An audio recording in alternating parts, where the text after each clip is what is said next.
and you made a really cool graphic. You guys want to talk about the NACWA power bonus for the Kayak Adventure Series events? Absolutely. Thanks, Drew. And so we're really excited to announce that at every event of the Kayak Adventure Series, there will be an additional competition, and it's called the NACWA Power Bonus. And so it's an additional prize package to win NACWA Adventure gear worth $1,000, split between $500 of NACWA Adventure gear and then $500 cash money.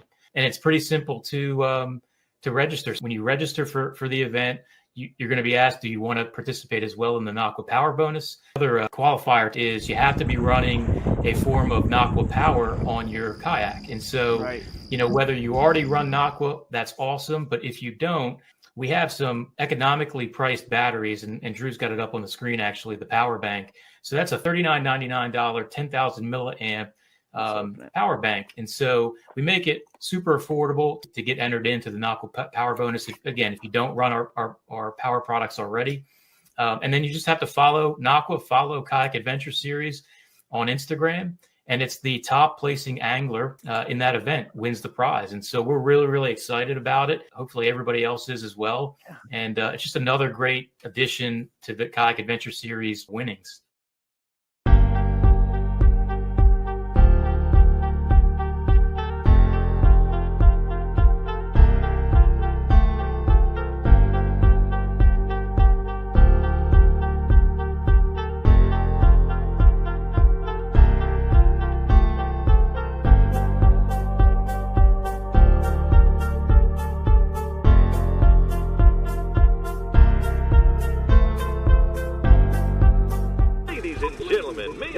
Your attention to something quite extraordinary. You are listening to Kayak Adventure Series. Kayak Adventure Series, this is where you choose your own adventure. You want to be offshore, you want to be shallow, you want to go up the creek. You want to have a kayak that is sophisticated or a kayak that is simple. You get to choose your own adventure. Oh, looky there. That's a micro bag. I hope you brought the family. This is going to be wild. Hey, this adventure is going to be amazing.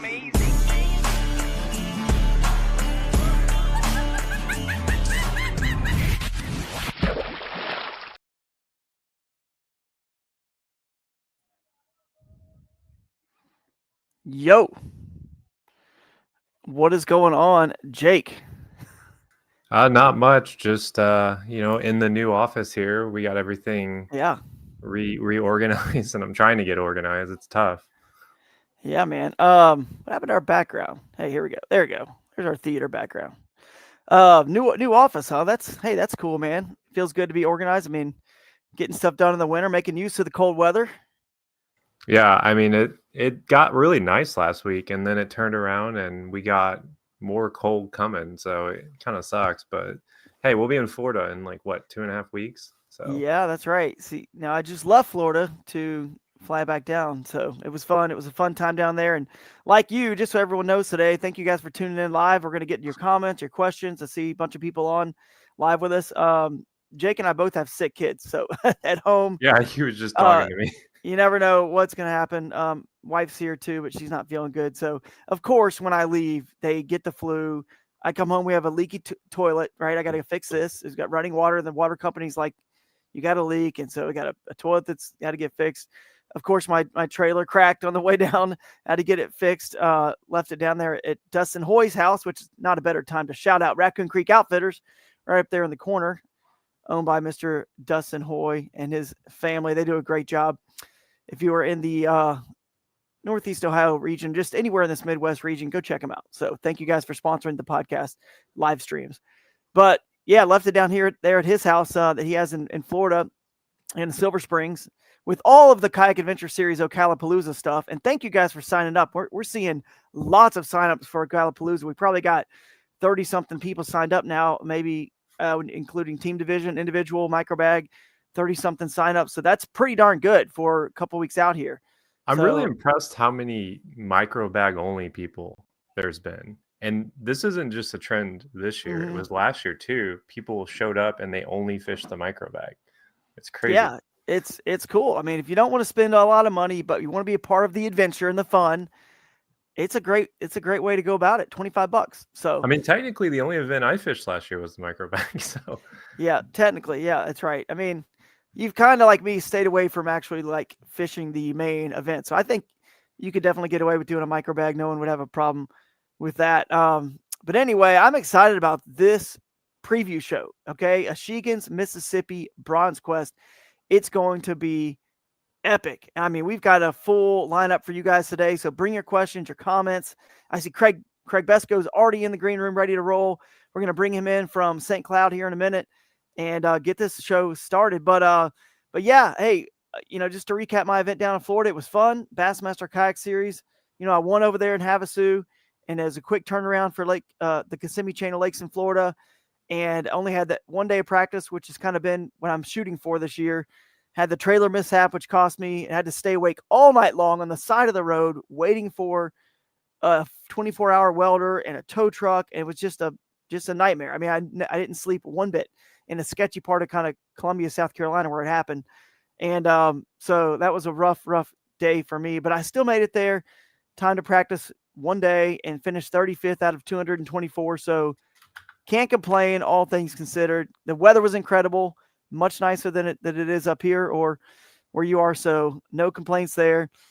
But yeah, that's kind of what I've been up to since we last spoke, I guess last week. So anything you want to touch on, man? I know you went to a show with Marty Hughes. You did I actually went to what's he called that? The Kayak Jack Expo up in Nebraska, which I didn't realize how far away it was going to be. I didn't drive the whole way. I drove over to Eco Fishing Shop up in Camdenton by Lake of the Ozarks, and then they drove the rest of the way, but we showed off some kayaks. We had some Crescents there. We had some bona fides there. We had a native there. I'm trying to think what else. I think somebody had a Hobie. So there was a lot of kayaks there, a lot of kayak talks and discussions. Honestly, it was a really cool event. I think they had like over close to 500 people come through the doors, and they raffled off a bunch of stuff for charity, and it was a cool time. Nice, man. Very nice. Yeah, I saw some pictures of that. Look great. So yeah, that XTR, man, that thing is a conversation starter. Let me tell you. Oh yeah.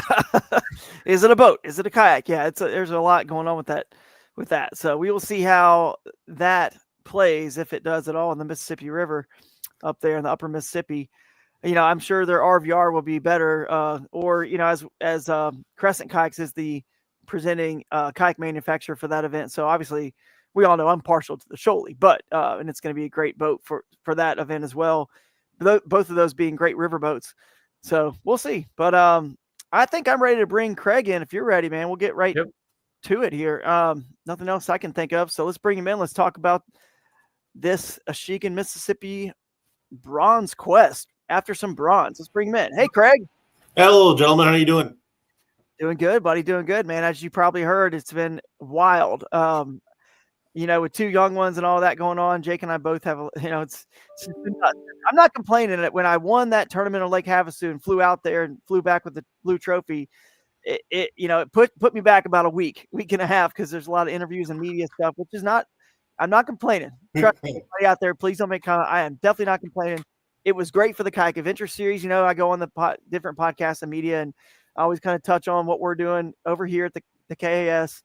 Bassmaster and I work really well together, and Steve Owens does an incredible job running those events, and we deconflict and make our schedule work where people can hit, both of these national trails and not really have any conflict. So we're excited to get up there to St. Cloud. It's just an incredible area that I selfishly scheduled this in St. Cloud because I've never fished the upper Mississippi River, and I fished all over this country. So we're excited to have you. Yeah, I mean, I can't wait. I'm going to bring in the webpage, but just real quick, tell us a little bit about, what you do with the city there. We were blessed to have you come visit our Wisconsin River Fest event last year. So that was really cool. You stopped by that one. And give us a little rundown on your role there in St. Cloud. Well, I am the sports director with our travel and tourism department, which Convention and Visitors Bureau. I work with different sporting or special events from state, regional, trying to get some national events in like y'all. We're just trying to bring in people just to showcase the St. Cloud area. I mean, we're right on the Mississippi. The Mississippi literally goes right through St. Cloud. But there is so much potential with fishing that we're like, again, just so excited to have KAS come and showcase that. Yeah, it's going to be awesome. It really is. And I've got some maps here. We'll pull in the satellite images. We'll show kind of where some of the stuff's going to go down with you here, walk you through it. I will pull up the web page too, and I'll bring it I've in. always been a huge fan of the Mississippi past Iowa. Like, I think it's just awesome. And I love lacrosse. And everyone's like, well, if you like lacrosse, let me tell you, you got to keep going. It gets even better. It does. Yeah. So. We know this. And we'll bring Josh Strinko on here in a little bit. He literally told us on one of our earlier podcasts that he's the owner of Achigan, Craig, and that's the official brand of the smallmouth bass. Achigan is the Algonquin word for smallmouth, I think is what they say. So anyway, this is going to be like every year we're going to have an event called the Bronzequest, and this is the first one, and Achigan will always kind of sponsor that event. And what's cool is it's going to be sort of like, every year sort of mecca that all the most fanatical smallmouth anglers don't want to miss that one. If there's one to hit, if you're a smallmouth angler, this is the one. This That's year, some for sure. genius marketing. You should give your marketing guy a raise. Exactly right. So you guys can see my screen here, the Mississippi Bronzequest page. Yep. Okay. And I just added some stuff. Oh man, did it not go through? I hit save. Hang on. Let me stop the sharing and go back to my editor. I hit save and I'm trying to figure out why I didn't. But in the meantime, we can also share the map. I had all the event details done and I put them in there. I may just need to hit refresh. That's what it is. I bet you my computer is just cached. You know what I'm saying? There we go. Yeah, it was just cached. I knew something was up. I know I hit share. Let's try that again. So here we go. So there's a few TBDs in there, but we'll get those knocked out. But as you can see, guys, July 11th and 12th, is our tournament dates. July 6th and 12th is the tournament week. We got your Visit St. Cloud link there. You guys can check out visitstcloud.com if you're bringing your friends and family, because, Craig, tell us about, there's a lot to do there besides just the fishing. So if someone has family with kids and they're just kind of looking for an excuse to come up there, fish the event, plus have something to do with the family, a couple quick things you can think of that would be really cool that time of the year for the family to be a part of. Well, right away, I'm saying anyone that's going to be coming up, come up for at least Wednesday night for sure. There's a large outdoor free concert that happens every single Wednesday in the summertime. That's downtown by Lake George. Thousands of people go, beer garden, food trucks, all that stuff. You have to go if you're bringing up your family or even yourself too. It is a great time. The other thing on Thursday night, right across the river, there's also more live music that's free. Outdoor amphitheater that's right along the Mississippi. But another thing that's really kind of cool that people travel to our area for are the granite quarries. It's over 680 acres of nature preserve that it's old decommissioned granite quarries. Yeah. But they have swimming holes that you can go jump off cliffs. It is amazing. You can actually do some trout fishing in there. Our DNR stocks it with trout. Really? So maybe not maybe not bringing your kayak, but you can still do some fishing. So it probably is right. Look at all this stuff. I'm on your website now. Look at this. It's unbelievable. Yeah, there's so much to do in the summertime. Literally almost every single night of the week, somewhere there's live music playing. So if you're a live music fanatic, you got a calendar here. There's things to do. Like our new campaign right now is the Yes campaign for any kids. There's so much to do with families. So it's just literally plan a vacation and come on up. You're not going to be bored.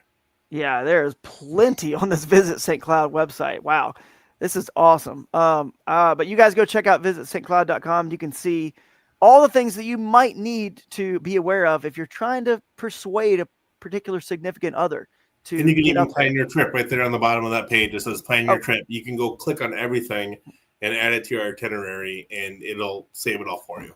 Okay, cool. I can. Is a big smallmouth not enough incentive? I know, right? That's true. You guys keep any questions or comments coming?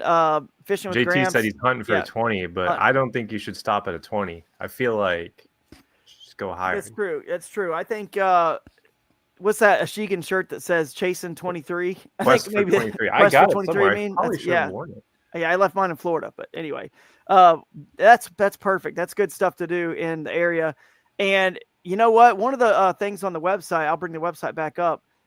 I had TBD because I was going to ask you where we should do our opening welcome dinner hangout on Wednesday. It's optional because not everyone's there, necessarily by Wednesday, but most people are. So I figured, last year we started it on the last event or two, an optional Wednesday welcome dinner, and it was a hit. Even if we had 15, 20 people there, that was 15, 20 people who got a chance to go out. They knew there was a place they were all going to meet, have food together, fellowship, which is a big part of this series. So, you just answered my question. We're going to Lake George. the Lake George, the food trucks and all that. Yep. We're going to go there on Wednesday. And that's a short walk from downtown. Even, I mean, you can walk back, stumble back Right. if you have to. But I mean, it's perfect.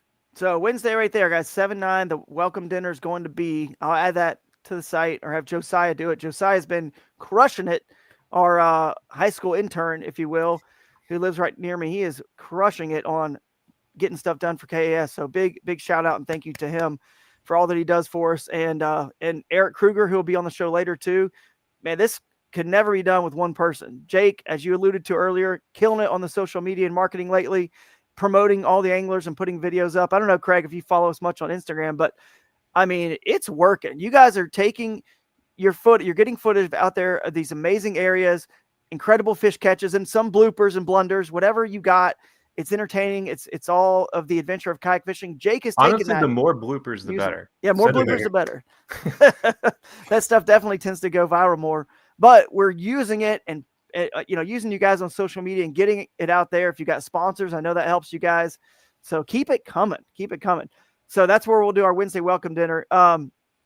And yeah, this is kind of the site, guys. You can go check it out. All the stuff's on there, your event details, and more TBD stuff will be added as we learn more about it. You can see there are, let's talk about the venues real quick. I'll pull up the Google Maps because it's going to be starting off at the, let's see. I don't know, Craig, do you remember where we were considering doing for our Thursdays opening ceremonies?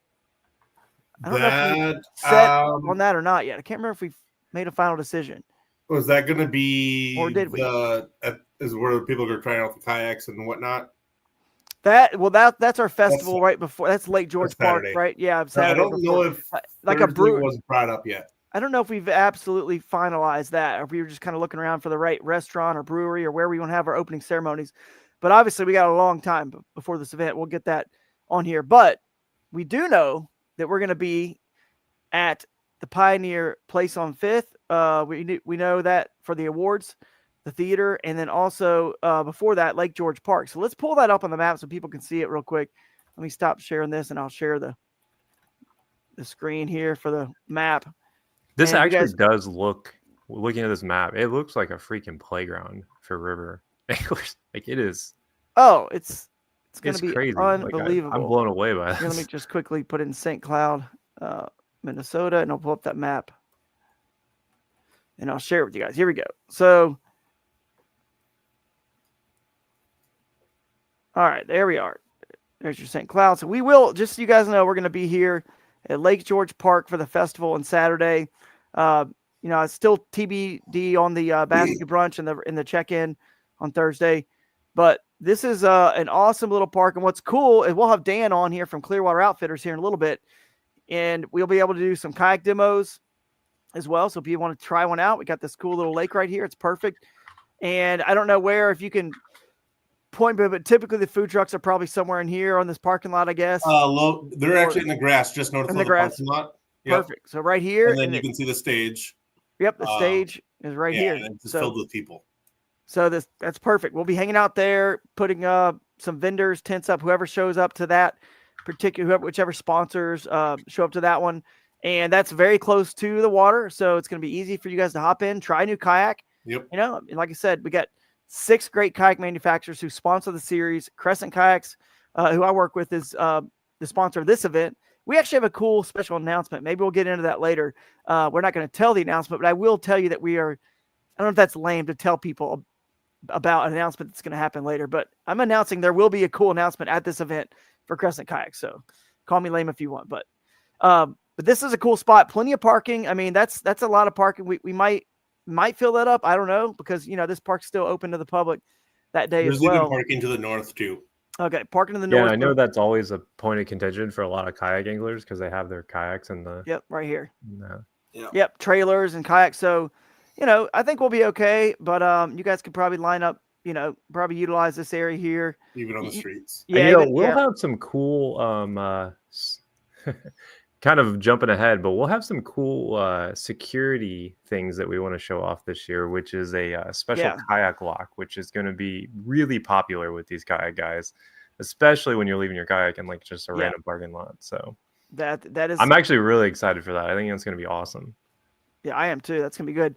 The next major venue, and if you do stay downtown, that's a little bit tricky for some people with their kayaks and all that. But if you do, then that lock is perfect. But I know a lot of you guys might stay out around the area and, a little bit more room space. But there's plenty of great hotels here. We're going to link to their special offers and deals, that they're offering you guys. Obviously, if you're coming in with your family, if their family needs to stay somewhere and just there for Friday and Saturday's festivities, downtown is perfect. Lots of restaurants, lots of good stuff to do there. But I want to show you guys the Pioneer Place on 5th is somewhere around here. Usually it'll come up next to 7 West. So keep going in, keep going in. Keep going in until it pops up. Right. There it goes. There Pioneer Place on 5th is the theater. Okay. So it's really cool spot. I mean, really cool. As you can see, it's got that old classic, feel to it. Like a lot of our theaters, it's got the, so did they turn this? Is this the one they turned into like a restaurant bar as well? So they have a little bit of a bar in the front, Mm-hmm. and then they have a bar upstairs. But they just recently last year or so made a speakeasy down below. Oh, so well, you got. Hey, we have a good track record with those. Yeah, we do have a good track record with speakeasies. We actually use the speakeasy for our Bass University brunch, our Friday brunch. So maybe we'll talk to Ray about using the theater for that brunch as well. We learned that it's very difficult to record footage in a speakeasy because it is so dark. Yeah. Yeah. It's very unique. I don't know what I just did there. Yeah, that's true. It was very hard to record them. All right. So the Pioneer Place on 5th. But here's the thing. Just so you guys know, we'll get into this as we get closer to the event. It's a little bit of a walk from the park too. So I can't remember, Craig, if alcohol is even allowed. Some cities let us have it outside or not. So if somebody is drinking or not, we don't want people to get in their cars and drive. So you can walk. It's not that far of a walk. You'd have to have a permit if you're going to have. All right. I can't remember if we were doing that or not. But either way, I think we're maybe not going to do that at the festival. Right. But here's why. We want to spend that money at Pioneer Place on 5th because they're having us there and they've got the alcohol there. So we want to go ahead, and if you're going to drink, do it at the Pioneer Place on 5th. And so, but it's a little bit of a walk, but not bad. So you guys can decide if you want to carpool over there or take the 10-minute walk over there. It's up to you guys. We might even have a shuttle. We might even have like a shuttle. Toyota usually comes to every one of these events, Toyota trucks. So maybe they can run people back and forth in the new Toyotas and show them off. So you guys can get a taste of what it's like to be in a brand new 2025 Toyota Tundra or Tacoma. So that's an idea as well. So a little shuttle action. But what else do you think of, man, that we're missing? I mean, the river, we're going to get into that with the anglers. We're going to have Dan on from Clearwater Outfitters. We're going to have some of the local anglers and tournament anglers on. You can obviously watch live yourself, Craig, or stick around in the green room and watch it how you're watching it now if you want to. But we're excited just to be there to experience the whole area. And you guys can clearly see in this preview show why we chose St. Cloud. It is just perfect for what we're trying to do here. And it obviously has the fish. Anything you can think of that we're missing, any restaurants, anything that you want to just shout out that we might want to try while we're there? One other thing just to mention, though, too, is that the host hotel, the Best Western, is literally a block away from where that theater is. So going in for your theater for the award ceremony or what have you, you can walk away from the hotel. You don't need to find anything special. So yeah, we'll link to their room block specials on the website. So, and all this goes live today. I think some people already figured out it was live on Tourney X, and they went and there's already one person registered before it was even. So he's definitely getting the $100 gift bag. But the first 50 anglers, first 50 get $100 sponsors gift bag. and some really cool stuff from these gift bags this year from Nagua, from Finman Fishing, Yak Gadget, Kayak Cushion discounts. There's a lot of cool stuff. I'm trying to think. Z-Man will have stuff in there. You guys will love the gift bags this year. It's really, really cool stuff. So, yeah, I appreciate it. We can't wait to get there and get to the rest of this show. And I know most people are probably saying we just can't wait for warm weather to be here finally and be up there catching 100 inches of smallmouth, which is going to happen at that event. I'm almost certain of that, and we'll clarify that with the anglers later. But I'm almost certain we're going to give away some Century belts, maybe 1 or 2 or 3, who knows? So, Perfect. Yeah. All right. Well, thanks for your time. Can't wait. Awesome. Thanks for having me. All right. See you. Good fun. Bye. I'm definitely going to try and move some stuff around to make this one. All right, Tony. Yeah. I mean, hey, I don't care where you live in this country, this is like 1A for kayak fishing, like for smallmouth. And what other time are you going to have an excuse or reason to go there than now, right? I mean, this is the Achigan Bronzequest event of the year. So it's going to be a gathering. That is for sure. I met Tony at the Kayak Jack Expo, and I was talking it up saying, this is going to be the one, man. This is the one. It is going to be the one. All right. Well, it looks like we got Josh in there already in the green room. So let's get him on, and then we'll bring on whoever shows up next. What's up, buddy? Oh, you're muted. There you go. Now we got you. What's up, man? Not much. How are you guys? Well, I'm doing good. Just ready for this event, talking about it, getting excited about it. I love these preview shows, man. They just get you like pumped up to be there and start catching smallies. And so, Yeah, I know it's hard to get excited about smallmouth when it's like 30 degrees out, and I guess it's a little bit warmer, but it's been single digits for so long. We still have ice in my driveway. So, I had a long drive to Nebraska, and I listened to you talk about how you love fishing in the winter for like 3 hours. I do. I would say winter is probably my favorite season to fish, but winter, you have early winter, which is good, and then you have late winter, which is good. In the middle of winter, when it gets cold, it locks up the water. It's not much you can do. So February is like my favorite smallmouth month. Yeah, hang on, I'm gonna reconnect my headset here. Did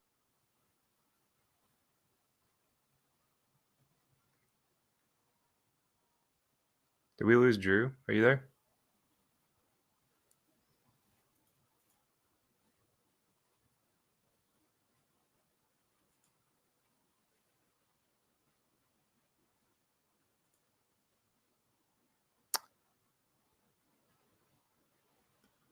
Hang on a sec. I think we lost both of them. Can you hear me? I can hear you. Yeah, I was trying to. Okay. My Bluetooth. I was getting major feedback from you guys. Yeah, it sounds good now. Yeah. Yeah. No, I was saying. I'm glad it's been cold because I've been so busy with this bait stuff that I have not even. Chris invited me to go out last weekend, and I was like, dude, there's no way. And of course, he caught 220s. Yeah, I saw that. Sunday, As I was going to bring that up, that you guys had a big bait rollout, and it's something you've been working on for a while. So yeah, kind of exciting. Yeah, it is very exciting. It's this weekend at the Columbus Fishing Expo, but it's been, you start something and you're just like, oh yeah, this is pretty simple. You make a bait, you mold them, you package them. I'm like, dude, it's so much more work than what you even dreamed of. I've been at the office, every night till 11, 12 o'clock, just pouring baits. It's a lot of work. So, but are yeah, you guys, since Drew's not here, we'll kill some time. Are you guys, can you buy those on the website, or is it? Eventually, yeah. So right now we're taking all the ones we made to Columbus, and we're gonna release half of them on Friday, half of them on Saturday, and then that's spring ding. So we're going to limit it to 1 package per person per day. So that's what we're going to do. And hopefully it'll stretch out. I have the very first package, which we gave away. I haven't mailed it out. Sorry, Merlin, but I think you were on that live, so you saw the packaging. Yeah, it's dope. Yeah, you had showed it to me when we were at Wisconsin. I was like, dude, that's a genius idea. Yeah, we'll see. I think the 7-inch line through that we're gonna do next, we're gonna do like Snickers, I suppose, like Snickers packaging, because it's only gonna come with 1. So you can kind of start to see the trend of, the types of theme we're going for. So yeah. But yeah, man, we're excited about it. I'm like, there we go. Like there's a good picture. Yeah, the type of fishing that I do, it's like exactly. I really made it for myself. Is kind of the thing. I'm not gonna lie, I've caught a lot of fish this year, a lot of smallmouth this year on that style of bait with that, the big jerk shad that I've been using. So yeah, and I would say that's probably the most similar, that 7-inch jerk shad, which you'll see. When you get your hands on them, like they sink, so silicone sinks instead of floating like Elastec, and It's honestly more durable than Elastec. It almost feels like in your hand, it almost feels like a hard bait. Like it has that sort of feel. Like we were just at the Tennessee Fishing Expo, East Tennessee Fishing Expo, and we had just the prototypes sitting on the table, and like people were like grabbing them and feeling them, and like almost every single person that grabbed one, they were like, what is this? Like I've never seen anything like it. There were people coming up to the booth saying, oh, I heard there was a silicone fluke at the show, and I was going to see it. So it was pretty cool. Now the bait holds its own as far as that goes. Do you think that sort of bait's going to work well at the Bronzequest? I would say no, because I want to throw it and I don't want anybody else throwing it. They're going to use your own invention against you, because you're fishing in the team event, right?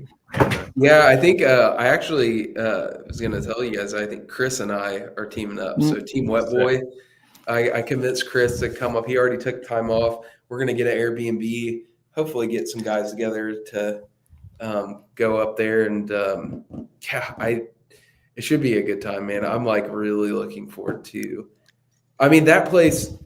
I know this is probably what I came on more to talk about. You guys know, like I travel all over the country fishing for smallmouth. Like I've been about every single part of the country you could think of and have caught a smallmouth in west, north, south, whatever, east. And this place is, I would say 1A, 1B to Susquehanna, with this being 1A. But the difference is the Susquehanna has its bad days. Like whenever there's a lot of pressure or, you get a big tournament on, which this place I've never been when there's a big tournament, but these fish just don't see lures very often. So they're kind of dumb, if we're being honest. Like they're just, a smallmouth is already kind of dumb, really. Like, dude, it's their nature. They're like hardwired to be jerks. They're just mean, It's like, oh, I don't like that whopper plopper, I'm gonna just slap it. Dude, this is one of the only places consistently that I've like been on a legit frog bite for smallmouth. Dude, I had one at Susky, man. Crazy. It was dope. Yeah, I could see the Susky where you have that grass. The grass, that, I don't know, maybe the guys that live around there could tell you what type of grass is in the river. But this grass is like, Susquehanna has that, I don't know what they call it. It's coontail, isn't it? Up there? It may be. Isn't it like real like bushy and like and it creates like a mat. Like, right. Yeah. It comes up and creates a mat. So like it feels like largemouth fishing because you're throwing on top, and you could probably punch, you could probably flip on these. I know you can flip for sure. I know Christine was doing that on the Wisconsin River. She was taking a big giant thing and pitching into these mats and ripping them out. Yeah. So I'm sure, but there's a lot of it there. Like, a lot of in certain parts of the river. There's just a ton of grass, especially in July. So, but yeah, I mean, it's like I've caught thousands of fish up there, over 1,000 in all my times being up there. And like, I tell this story because it wasn't the biggest fish. It wasn't like I think it might have been 17 inches, but it probably weighed 3.5 pounds. Like it was, huge. But there was like this grass, and there was, you could fish the outside edge of it or I guess it would be the inside edge of it or the outside edge. There was only maybe like 3 foot of like water in between the bank and the start of this grass mat. And then the grass mat was huge. It was like, probably 30, 40 yards long. And then there's an outside or inside edge. And like, it's like one of those things you're looking back behind that grass. You're like, yeah, there's probably nothing back there. Like there's like, 6 inches of water, whatever. And I was throwing a frog and I like threw it back there, like with the intention of kind of bringing it across the grass mat and then dropping it, on the other side, which is where I'd been catching my fish. And I threw it back and there was like a tree sitting in like 6 inches of water. And like I threw this frog back there onto the bank, pull it off, and this fish, I don't know how far, but it swam at least 15, 20 feet with its back out of the water. Like I saw the whole fish back out of the water completely and then just annihilated this frog. I was like, holy crap, dude. Like I've never seen anything like That's like the scenarios where I'm like, I'm pretty sure he didn't want to just eat that. He just wanted to like destroy it. He was just like, I don't like you. Yeah. No, dude. Did I tell you guys the story about the fish going on the bank? Did I tell you? No. I don't know about that. Is there too. I swear to God, this is true. I have a witness. I wasn't even throwing the lure. I was just watching this take place. My buddy Derek, Hoosier State Fishing, we were floating down the river, and there was like this chain of islands, and we kind of ended up in the same spot. And it was pre-spawn, and they were pretty aggressive. We caught a lot of fish that day, but it was kind of just the warm up. We were just getting started. It was the first day there. And I think he was throwing a spook, some kind of topper, maybe a whopper plopper. I don't know. He throws this whopper plopper or whatever it was, and he overshoots the edge of the bank. And the cast is going for it. And I'm sitting there watching this. This smallmouth tracks this thing in the air. It completely jumps onto the bank. Like his lure lands on the bank. This fish comes completely out of the water onto the bank, and obviously didn't get the lure because the lure is like 5 feet on the bank. But it chased the shadow and jumped onto the bank. And I was like, "Did you just see that, dude?" Now, if you pick him up and measure him, does he count? Like, well, it was so instantaneous. It like went on the bank, it like swam onto the bank, and then it like flip flopped down in the water Back in. on. We just like looked at each other. We're like, "Did that really just happen?" It's an orca. You know what I mean? It's just basically crashing up on, or a dolphin. It's just crashing up onto the bank. That's wild. Sorry, I had that's what I internet like to hear about an issues. area because it means the Yeah. smallmouth are big and dumb. Yeah, They're exactly. ready to eat. So I think 100 inches is a no-brainer here. But yeah, I think my internet's working now, so we'll see. But it just went out completely for a little while. Are you going to stick around and talk a little bit more with us, Josh? Will you bring in Dan while he's got some time? Go back in the green room, and we'll catch up more and with you just here in a minute. We'll bring in Dan from good. Clearwater Outfitters. I know you might have a limited amount of time here, so here he is. What's up, Dan? Hey guys, how you doing? I'm doing good, man. Doing good. So thanks for joining us here short notice like this, but appreciate you guys. And, we got you on the website as, one of our official kayak dealers, because you do carry many of the brands that sponsor the Kayak Adventure Series. So we got six sponsors, and you carry many of those brands. So we look forward to seeing you guys there, and hopefully you guys make it out of the park and put some people in some boats and let them try out some new boats, and it'll be fun, man, over there at Lake George Park in downtown St. Cloud on that Saturday. But real quickly, tell everyone a little bit about your shop, where you're at, what you do within the kayak fishing community, because you got some great events that you've put on. You're right there on the water, and what you might be able to offer them, as the nearest kayak dealer. I don't know if you're going to do any or have any rental kayaks if someone decides to fly in. This is an event someone could easily fly in because, river fishing is, you don't need a bunch of electronics and even motor. You could just float down this river and catch big fish. So people could fly in for this event, get a cheap flight. And if you do know of any kayaks or you have any rental kayaks, I would suggest they reach out to you. So take it away, man.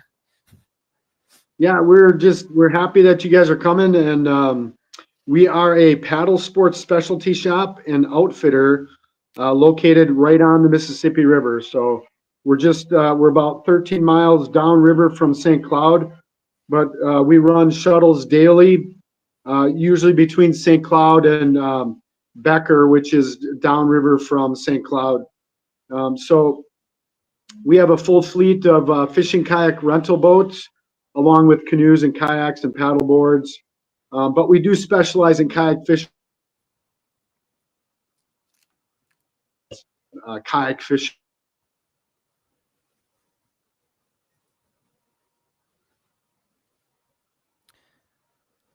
We We'll run tournaments. We've been running them for, oh boy, I'm losing track. It's been over 10 years now that we've been doing kayak fishing tournaments on the river.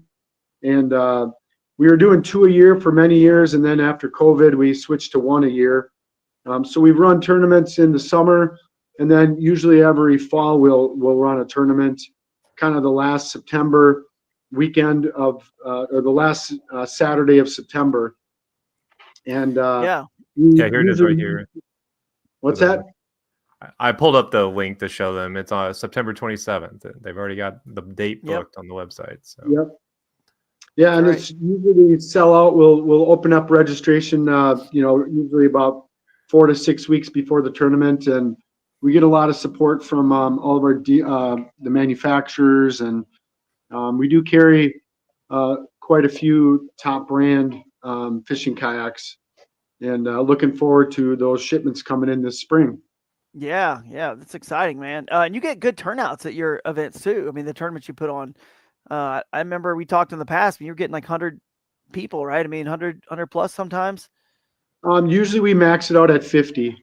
Okay. And so just we like to keep it small.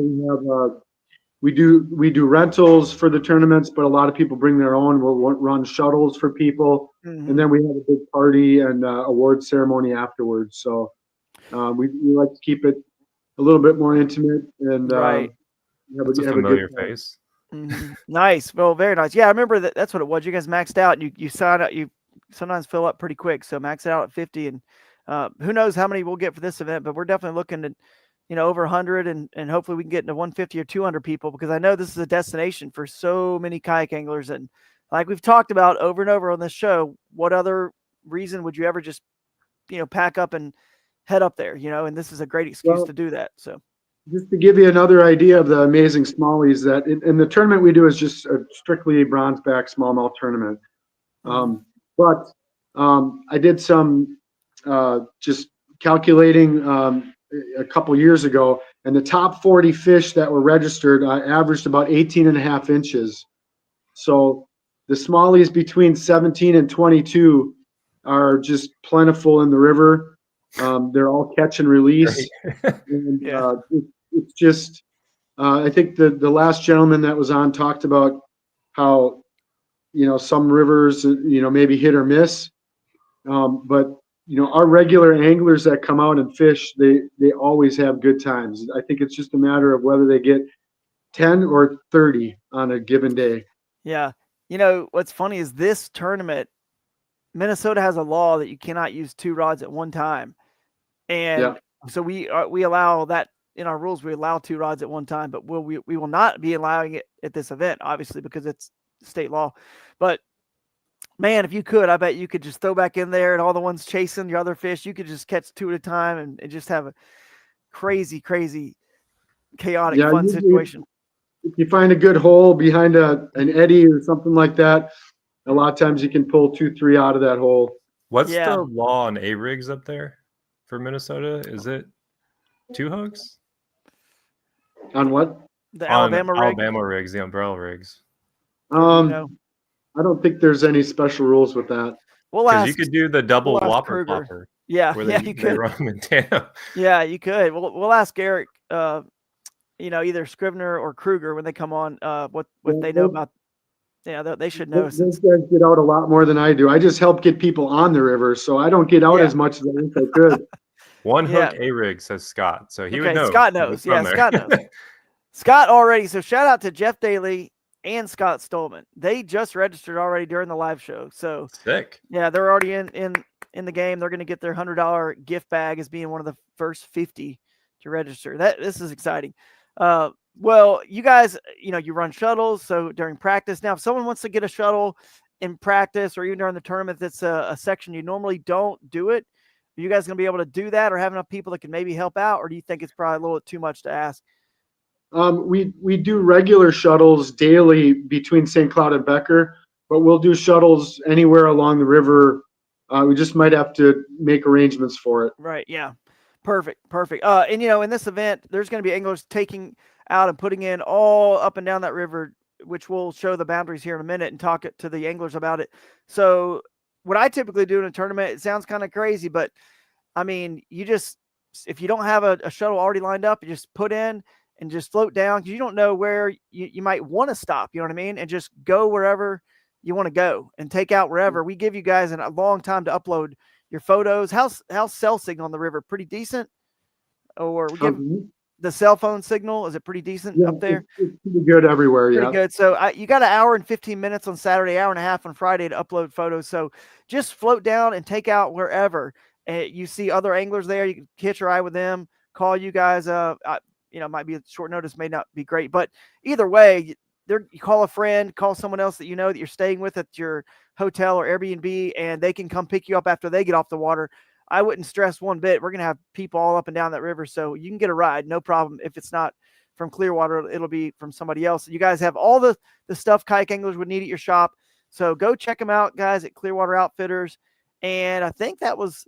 Do you think you might have any rental kayaks if someone did want to fly in? Yep, we have a full rental fleet. Okay. Oh, perfect. You guys should fly in. Okay, I flew into Lake Havasu and won this 3 weeks ago, whatever that was.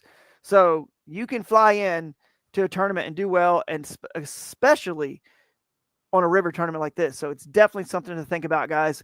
Flights are not expensive into Minneapolis, so I think you guys should do it and try it. It should be fun. Yeah, Minneapolis is about an hour and a half from our location, probably an hour and 40 minutes to St. Cloud. Yep, not too bad. There's van services that run shuttles between St. Cloud and Minneapolis daily. Perfect. Or you could rent a pickup truck like I did for my kayak, that I had someone bring my kayak, but you could do an inflatable kayak and actually fly with it. I mean, there's a lot of things you could do to get here. I almost did that in Florida, but. Yep. Well, Dan, we appreciate your time and what you do for kayak fishing in the area, and we will catch you at the event. We'll be talking to you. I get a little bit closer, so expect some calls from some folks and some visitors about, especially that week or week before. So sounds great. Again. Thanks, guys. All right. See ya. Yep. Right. All right. Great dude there doing some good stuff. All right. Let's see. Who is next? We'll bring Josh back in because I know Dan was limited on time, and we've got some other anglers. What's up, Josh? Back again. I see you got some people chirping you in the comments. Or you're muted again. How did this happen? There, it meets me when you guys put me in the green room. Oh yeah. Yeah. So, I always get trolled in comments, dude. I don't know why, but apparently that's just. I must draw it in. Heavy is the head that wears the crown. Yeah. So let's get right to it, man. We're gonna bring in Jake. You keep an eye out for the next guest coming in, because Eric, the Erics plural. Yeah, double Eric technically. Soon, and then we'll talk about it. But I was gone. Remember, my internet went out. But did you guys talk yet about any predictions, or obviously it sounded like Scott Stolman was saying 21s and 22s are pretty common. Anything like that? 22s are common. I would say that 21s maybe, but 22s, I don't know that that's common. I would if there's one 22 caught during the tournament, I would be like pretty not surprised, but I would be like, yeah, there's multiple 22s. That would be crazy. Like I've seen one 22 caught there. My dad caught it. I've never, but I probably have 10 ones there. I might Yeah, have. they kind of hit that yeah. wall, you know. It's like when they get over 21, it's like that's an old fish. It's Yeah, you know, yeah. like a 23 is like Yeah. a freaking unicorn. So Yeah, and I don't remember what the comment said. I mean, it said something like, we'll see some 21s and 22s. So anyway, it looks like he's in here saying they're not common, but it sounds like we'll probably see some, but they're not common. But I think we will. It's going to be a great event. And so just quickly, let's talk about, so we had to change the name of this event. It's a long story. I should ask Craig if we could have told the story because it's kind of funny, actually, why we had to change the name. But It's you very guys, funny. it's very funny. I don't think there's anything wrong with it talking about it, but maybe we'll tell them at some point. But I anyway, don't know. but anyway, we'll skip that I guess for now. But Achigan, you guys, I called you and you were like, hey, this kind of is a cool idea. It kind of opened up this idea. Like, why don't we have you guys kind of be the sponsor of one cool, like, signature smallmouth event every year for Kayak Adventure Series? And it's one that, Genius idea. Yeah. Jake, definitely. Yeah. Good idea for sure. I don't remember exactly how it all came about, but Drew was like scrambling and I was like, well, what if we did this? Like we do like a signature event, sort of like Broodstock, where it's like Achigan sponsors like a smallmouth destination. Yeah, that's it just makes sense because we're probably always going to have a smallmouth destination. So. Oh, for sure. Absolutely, we will. We're gonna have. We just happen to have like 3 really good ones this year. So yeah, we do. So anyway, it made sense. We're excited that you guys are going to be there, and it sounds like you might have a special shirt or hat made for this event. Is that right? Maybe I can't remember if you. I'm not sure what we're going to do. I haven't decided. I was going to tell you though, with the signups, we can allocate. Let's just say 10 packs of munchies for those. So we'll how about this? We'll do a special edition Bronzequest color. Oh. And you can only get it if you sign up for this tournament. And you guys can give them away however you want if you want to do it, with dude, I got a genius idea or whatever. So what's the idea, Jake? You should cast do you have the mold jet for the big ones? No. Okay, no, I was going to say that might be tough. A gold one. Yeah. That's like specifically for whoever gets the biggest smallmouth at this event. Oh, there you go. And you call it like the golden munchie. If we only need one, we probably could do that. But I haven't even prototyped that yet, so I don't want to. I mean, it could be the little one. I just think it'd be cool to have like a non-use golden munchie. It's like, here you go, just like a little little extra prize for the big bag. It can't be gold though. It has to be bronze. Bronze. Gold. The bronze munchie. I caught a gold smallmouth last week. It was crazy. Are you saying? Oh, did you? Yeah. It wasn't orange. It was gold. I saw that. I saw that. It was sick looking. Are you saying, Josh, it's 10 packs of munchies or 10 individual munchies? Yeah, 10 packs. Then we'll talk about it off air, but you could also do, unless they have to be in a certain package, you could also do like enough or almost enough individual munchies. You see what I'm saying? Just one in everyone's gift bag. And that still would almost add up to, I don't know how many come in a pack though. How many come up? Yeah, we could, except the packaging wouldn't because I've showed you this before. We gotta have it in packaging. You know what would be hilarious though is if you put those munchies in the gift bags and then somebody beats you guys with your own bait. Yeah, it beats you. Hey, let's bring Eric Kruger in. Eric Kruger could certainly be one of those guys. Like, I only needed one munchie the whole week. It lasted that long. What's going on, guys? Can you hear me? We can hear you, Eric. What's up? We want to bring you in. I can't remember if you just have a limited amount of time and you got to get off. So I wanted to get you in like 10, 15 minutes between patients, so I'm good. Cool.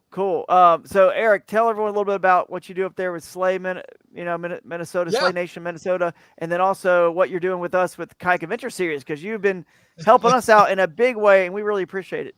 Yeah, so my name's Eric Krieger. I took over the Minnesota portion of the Slay Nation tournament series this year with my co-director, Eric Kofsky. He actually turned me on to the series about 2 years ago. Have always kind of wanted to start building up some of those smaller tournament series, and that kind of led to meeting Drew, reaching out to him, especially after seeing KS going to my favorite location, which is the Upper Mississippi. I've dropped some hints that I got to show Drew or have Drew share with the chat eventually of some big smallmouth that have already been on the board. So, like this year? Yeah, the one I sent you. That one I sent you was. When is this? I'll share it. Can we share it now? Can I pull it in? I'll resend it. I'll see if I can find it again. I'll send it to you. I think it was that one I sent you on the board. That was I think a 21 or a 22 and 5 1/4 ish. From this year? I think so. If not, wow. I can text it to you. And that was fun. Yeah. That was it. Yeah, that was the one I sent you on the board. That was a good one to add for the Upper Mississippi. So I'm of the opinion that that's probably one of the best stretches in Minnesota, obviously outside of Mille Lacs and a couple other locations. So it was caught in this year in 2025. No. Sorry, last year, 2024. Okay, gotcha. I was like, Yeah. wow, you guys are freeze up. Well, actually, that's in 2 weekends. Oh, you guys good? Yeah. In 2 weeks, actually, we have a swim bait only tournament that I can throw a shout out for. Freeze Your Butt Off is actually going to be chasing on the 15th, so me and 2 buddies will be up there too. Hey, I would do that in a heartbeat.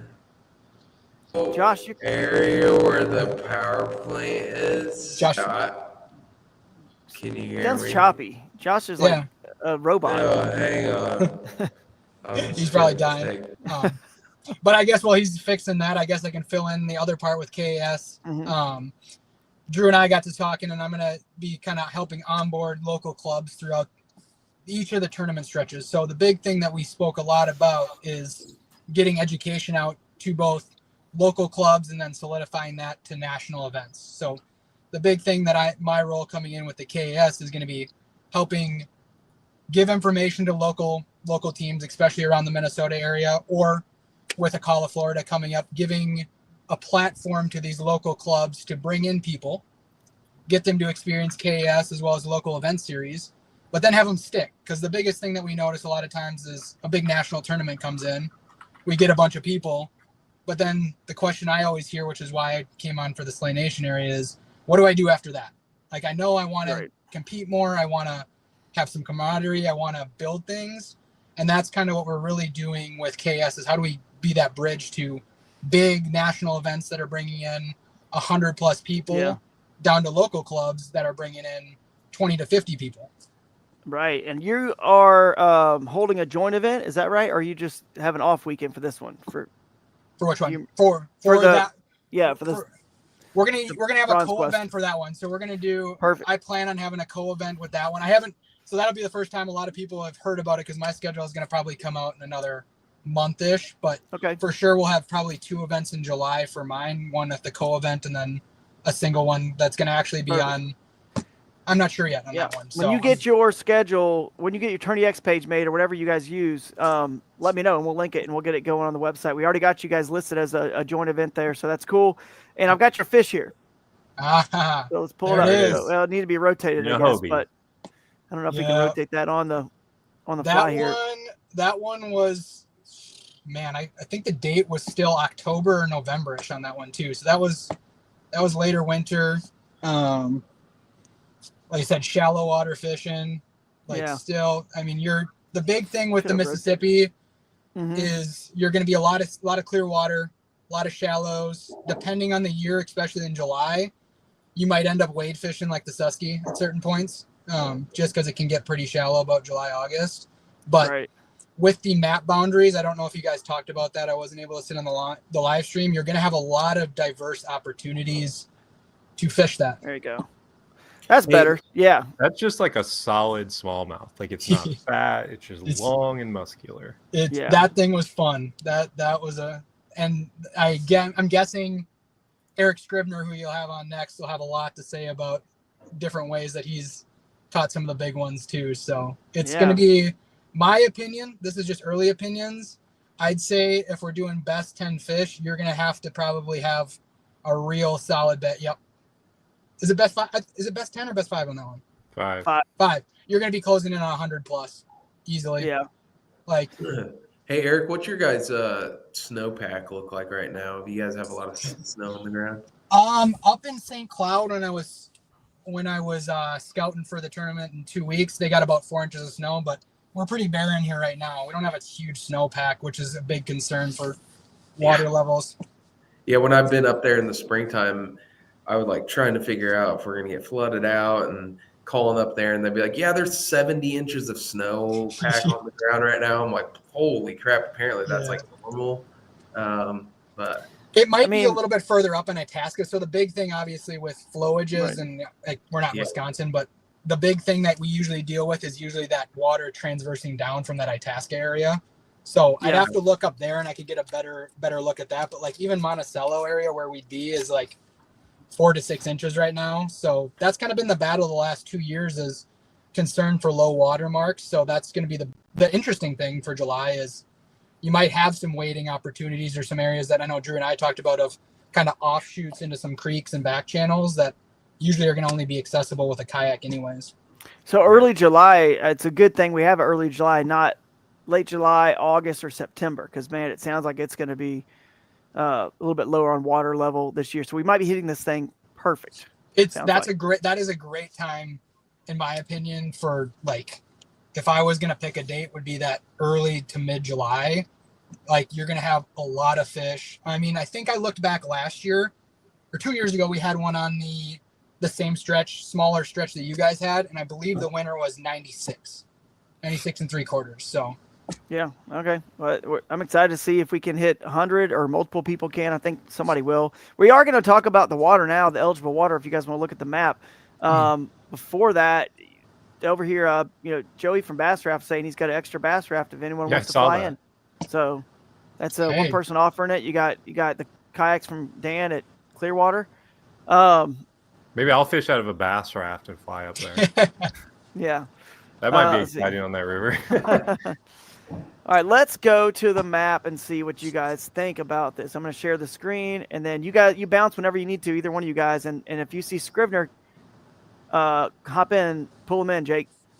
So here's the eligible water. We definitely want to keep this, more about the river. There's, like I say, 10,000 lakes everywhere. We could, within an hour of St. Cloud, you could have put in so many lakes, but this is all about the Mississippi Bronzequest, and that's where you want to be, So we're going to start at the north, our northern boundary. Again, these are launch boundaries, so you can go further upstream from the launch boundaries. But we put these an hour away as Google Maps driving time goes, about an hour away. We want to keep people close enough where you can get back to the festival at the St. George or Lake George Park there, and the awards and all that good stuff. So, but yeah, you can see here you got this. So it's kind of just south of Brainerd, here.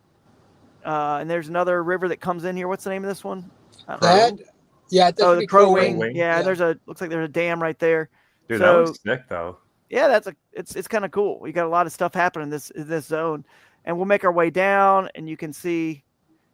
It's just, I can zoom in. You can see there's all kinds of cuts and islands, and like Josh was saying, that vegetation, it looks like it's there. That's what looks like what that is. That matted up stuff in this particular summertime satellite view. Let me actually get rid of this. Okay. Yeah, in low water, that vegetation comes into play a lot more because it all floats up to the top. So you have a hard time fishing like non-weedless stuff. You got offshoots. That was like a Drew spot there. Yeah, a little offshoot, maybe a kayak can only get into some of those, like you guys said. Now, then this looks weird. And you got places like this that just totally mat up with vegetation. That's cool because they could be anywhere. That can hold a lot of life. You know what I mean? Are there any largemouth up there? I've had, I think maybe one, and that was actually at like a base of one of the dams in St. Cloud, and that surprised me. But really, I haven't caught a ton. Like I said, mainly smallmouth. You get the occasional, a lot of northern mixed in, some muskie. Yeah. Hey, but there's musky too. There's a dam here. Looks like at this section they've got a dam. So some tail races could come into play and some deeper water above those dams. Yep. I This is definitely actually think called- that's true with it being summer. Like I could definitely see the tail races Zebulon. being in play. Zebulon Pike Lake is what this one's called. There's Yeah. Blanchard Dam. So then you get into the section here that gets into, I mean, plenty of water. We have 200-300 people for this thing. It would be awesome. There's plenty of space for everyone to spread out. Dude, why does my section of the Mississippi look nothing like this? It's so crappy down by me. This is where It's we hard get to in. believe it's the same river. It's honestly. the, I mean, St. Cloud. this is a secret that I tell everybody. Like the fishing here, right in this stretch, is one of the best. I'd put it right up there as one of the best spots in Minnesota. Well, not to toot our horn down here, but we have the best Asian carp fishery in the United States. Keep working our way down south of St. Cloud. It keeps going all the way. There's Clearwater, so it's just south of St. Cloud. That's where Clearwater Outfitters is, I believe, near there. So right in that where Yeah. you zoomed in, Yeah.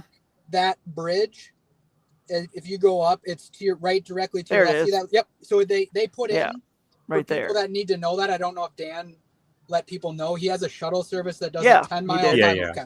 Yep, he Then- talked about that. Yeah, that's cool. He's got rental kayaks, Yep. and then of course you can go all the way down to the southernmost launch boundary is right here.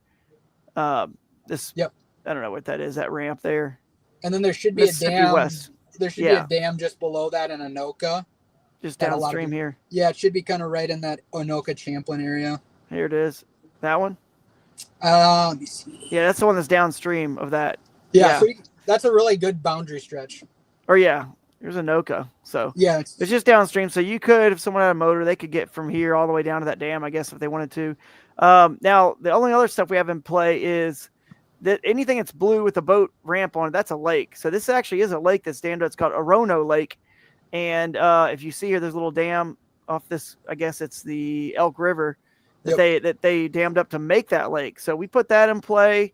You know, we just want to have a couple different kind of unique spots. But of course, any of these rivers, that Elk River that feeds that, any of that stuff that's free flowing, you know, that's the Elk River there. All the Soft way, River looked cool too. yeah, all the way up is inbound. So you guys can. Where'd my? I hate when I do that. Somehow I lose the pins. I don't understand why, or what I do to lose the pins. But anyway, I'd be so really curious to see if someone who isn't fishing the main river ends up scoring a big bag, because like yeah, you never know. Like you don't 'cause know. a lot of these fish There's fish probably don't get everywhere. catchable. There's literally this. You guys, Eric, It's- you guys are spoiled. Dude. Yeah. Like, Yep. yeah, that place is insane. You could probably drop in any creek, lake, river around that area, and you're just gonna Yeah. smash 'em. Yeah, and I guess I would say, Jake, I know you asked about the largemouth. So when you get above the St. Cloud, in between the Brainerd area, there is a nice little stretch where it's wider, and it's got a lot more grass, and that's where I pulled that largemouth out. It looks almost like a kind of like a flowage in Wisconsin. Is how Yeah, I it looks always like kinda- a cross. I know what you're talking about. Yep, it's Um, above that St. Cloud area. Gotcha. If Oh anybody yeah, we tries saw to that. win with largemouth, Yeah. you're Yeah, big mistake. The Crow River is in play. That's marked there. That kayaker at the Crow River, and this is the downstream boundary of the west or south Fork Crow dude, River that right looks here. sick. Actually, Yeah, that looks just- like what I would love to fish. It's smaller stuff, you know. And the Crow Yeah. River. That the interesting thing about the Crow River, if you keep following it, it actually keeps going. Yep. All the way closer to, if you look here, closer to St. Cloud. You know what I mean? Like it comes back up that direction. So you got it, you know, anything that's free flowing that is, you know, that's connected. So even if there's some lakes, we're not going to list every little teeny lake that, you know, any of these tributaries obviously feed naturally, right? If it's free flowing and just open and there's not a dam off of any of these tributaries, you can go up in there and fish that lake. And of course, smallmouth, you know, and largemouth live in those lakes. So keep that in mind too. As long as you're putting in, you know, water that's legal in terms of being connected to one of these core bodies of water. When you click on any of those blue marks, you know, whether it be lake or creek or river, you are good to go. And then there is one coming out of right there, the Sauk River that comes right through St. Cloud. And then there's an upstream launch boundary here. And there is a little dam there. So basically, that dam is kind of your boundary for that. So we won't want you. That's to go past that. So And I wish I lived in the Granite Landing apartments because that would be the dream. They're right there on the river. Yeah, for sure. If you go upstream, guys, just so that you know the KS rules, if you go upstream from any launch boundary and you hit a dam, like right here, there's this dam, that's a hard boundary. But if there's a dam anywhere downstream of that upstream launch boundary, like anywhere downstream towards our other core body of water, anything in there is all legal to portage over and fish over and launch above or below, whatever you want. See, it's kind of just don't fish off of one. Yeah, be careful. This is a free-flowing lake. It's right into. It's called Little Rock Lake. So this is just kind of naturally, right? I mean, there's no dam. I don't remember there being a dam here. It just naturally is filled. I don't up. think there is. I looked at that. Yeah. Not when we looked over it, Drew. I don't think there's a dam there. So that's legal because it's just naturally connected to the Mississippi. So that essentially is the Mississippi River. So anyway, that's kind of it. I mean, any other creeks and rivers that are free flowing into those things, you guys can fish. We're not going to list every one of them. We just list your core bodies of water. Think about your core body of water like a tree trunk. That's it. That's the trunk, and all the limbs and stuff, and all the branches are connected to that trunk naturally. So you can go and fish all those. We're not going to call out every little teeny creek and river in case someone's got some little sneaky spot. That's part of the fun too, and the research that you guys get to do while it's cold during the winter. So that's my favorite part.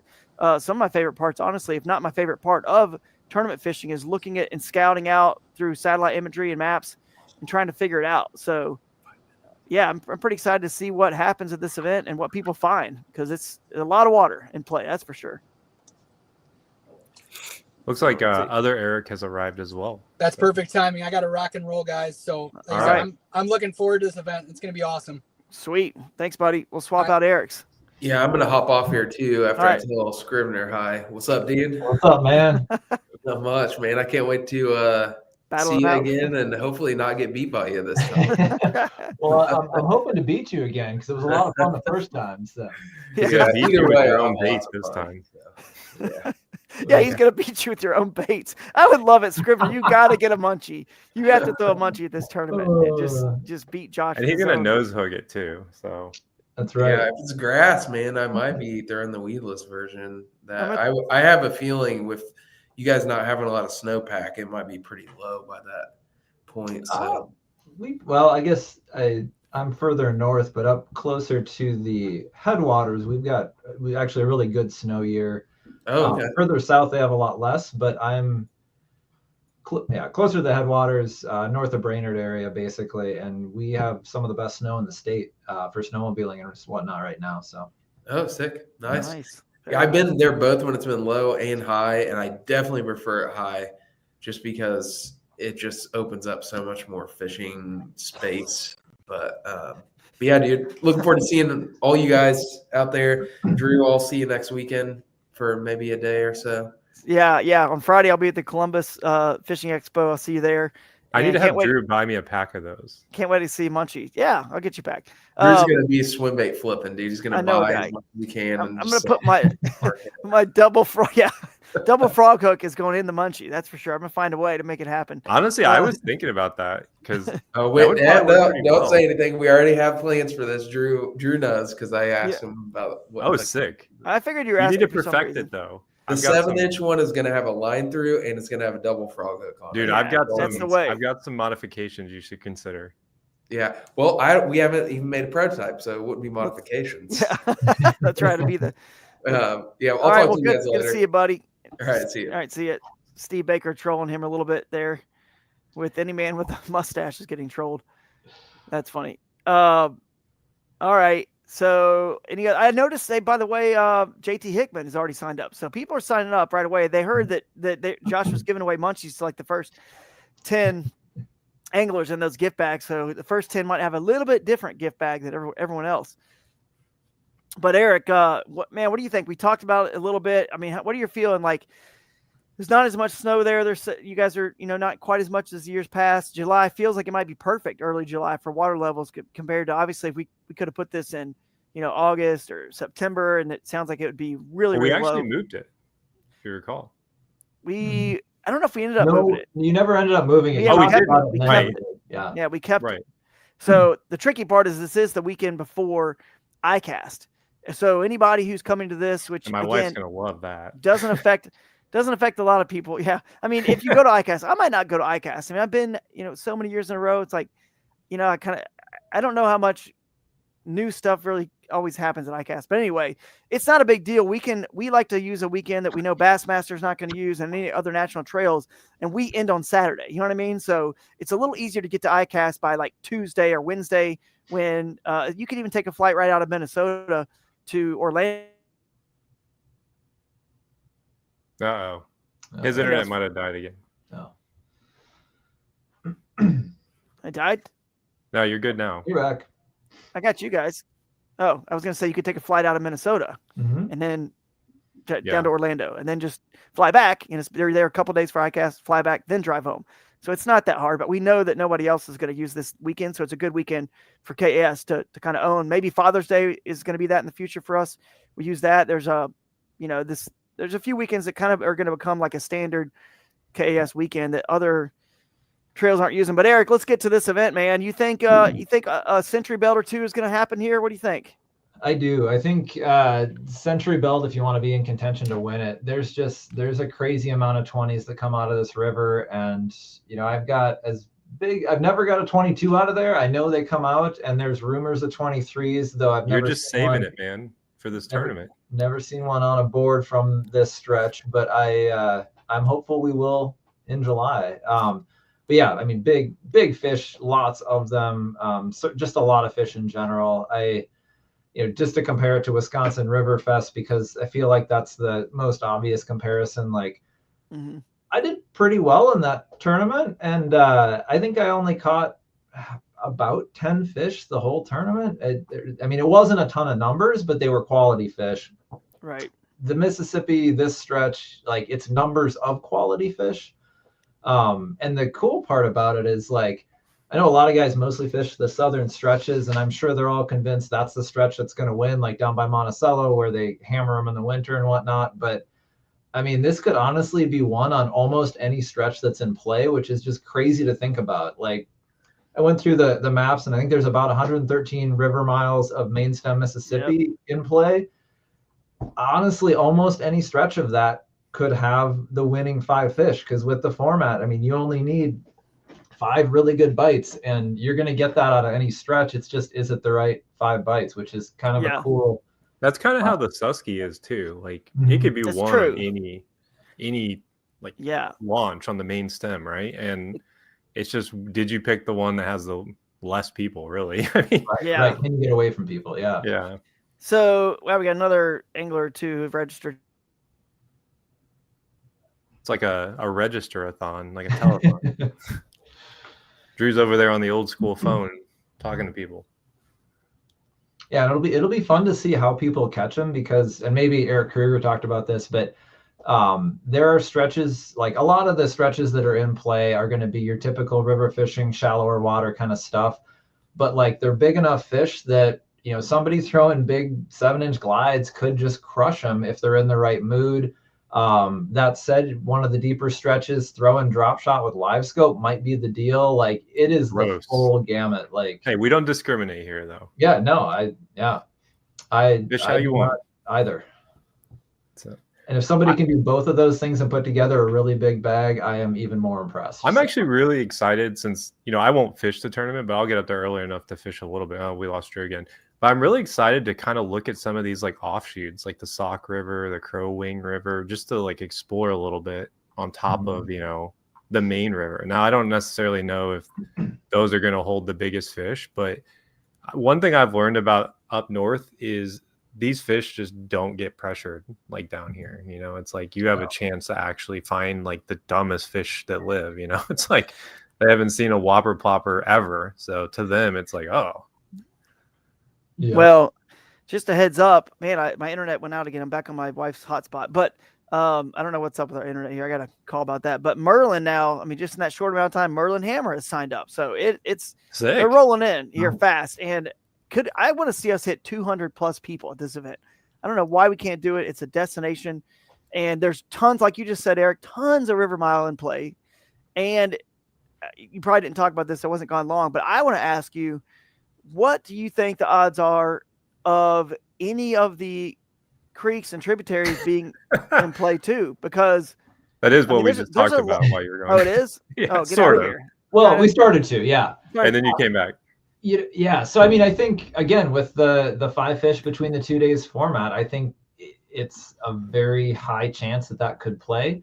I've got a lot less experience fishing bass in the tributaries. When I hit the tributaries, it's usually for like I'm a big multi-species guy. I fish, a lot of rough fish, whatnot, and that's where I'm hitting the tributaries in this area anyway. But I mean, they've got bass in them, and I mean, it doesn't take a lot of fish with how many big fish are around to be in contention, even, Yeah. So maybe it's so a combo. It could be a Friday and Saturday. Friday you do the main stem or vice versa, or a creek or a river, a smaller river, and just Are there a see lot what of happens. like shad in that portion of the Mississippi like there is down here? No. So it's high enough up that with how cold our winters get, we get pretty good shad die-offs in Minnesota. You will see a lot of shad in the main stem Mississippi up to about the Twin Cities, not much north of that. So maybe in the lower stretches of what's in play, there will be some, and that would be about as early as we would start seeing them, because our shad mostly are migratory. They're not reproducing this far north because they're dying off each year and they're migrating up. But down by like Rochester area, you get a lot of shad. This far north, especially north of St. Cloud, you're not going to really. So what would you say is their main forage up there? Crayfish, shiners, river darters, stuff like that. So you do have the big shiners. I was just curious because I know I've seen that you picked up a couple throwback Metro glides. I was like, interesting. Maybe these will play. Even without much for shad up here, like smallies are smallies, and they're going to hit big bait fish if they're in the mood. And so, they're probably the most. The thing that's mimicking is big shiners, suckers, other smallmouth, things like that, maybe even panfish, but perch, a lot of perch up here. Perch, okay. That's interesting. But it's, not a huge shad. Like growing up in northern Minnesota, I didn't really understand what shad were until about 3 years ago. So I'm a little behind the ball, but that's less of a player than some of these other bait fish, but crayfish, huge source of food for them. We have, the shad is so important around us because like this year, so we got a freeze. We got like, I think 7 inches of ice at one point, which is crazy. Like we don't get that here. That's completely abnormal. And we had a massive shad kill off, and it was needed because the shad were getting so big. Like we had shad in our lakes and rivers, like huge, like massive. And the funny thing is like I was catching bass that had like the shad tail sticking out last year because the shad had just gotten so big, and that's all they eat, that they were just forced to eat these massive shad and like digest it as it's crazy. It's the craziest thing you'll ever see. They digest it with it sticking out, and it slowly just goes through them. These fish are just crazy. We get that with some of the lake smallies up here, where they'll eat Cisco or Tullaby, as they're also known. And they're a similar size. They're an oily fish, and they'll you'll catch them with an A-rig or Minnesota rig, a one hook A-rig in the fall, and you'll bring it up and there's a tail hanging out of the mouth. It's crazy. Yeah, that's nuts, man. I can't wait to get up there and do some fishing myself. Merlin's excited, he says. Did you ever reach out to Merlin? Not yet. All right. Well, we might, if you need a place to stay, we might have a spot for you for the Bassmaster Championship. But Joey's saying that same thing. He's from up there, so that's interesting. And that's the reason why I asked, because I know that I know the North fishes a lot different, but it doesn't really seem like smallmouth care. It's like, oh, well, they've never seen a shad, but I don't think, you've probably never eaten, I don't know, some weird delicacy from another country, but if someone gives it to you, you're probably going to be like, yeah, I'll eat that. Yeah, that's true. I always make the joke to people. It's like, I get matching the hatch and all that, but also like, we all know what's going to happen if you throw a goldfish into the Mississippi River. They're going to eat it. It doesn't look anything. Well, I actually have a really strong theory that, and the reason why with like those bright colors with smallmouth, I think they see it and they're like, that's different. I want that. I want that. Yeah. Well, and going Tired back of to eating. talking about Throwback baits and the Metro Glides, like Throwback is a Minnesota company. They make them in a northwest suburb of the Twin Cities. Small group of guys, and they're catching fish on them around here, shad or not. So Yeah. Well, I've got my pink lemonade ready for this event. I'm going to catch some on it. Excellent. I'm going to see if James from Crescent's going to make it here on the show. So we'll see.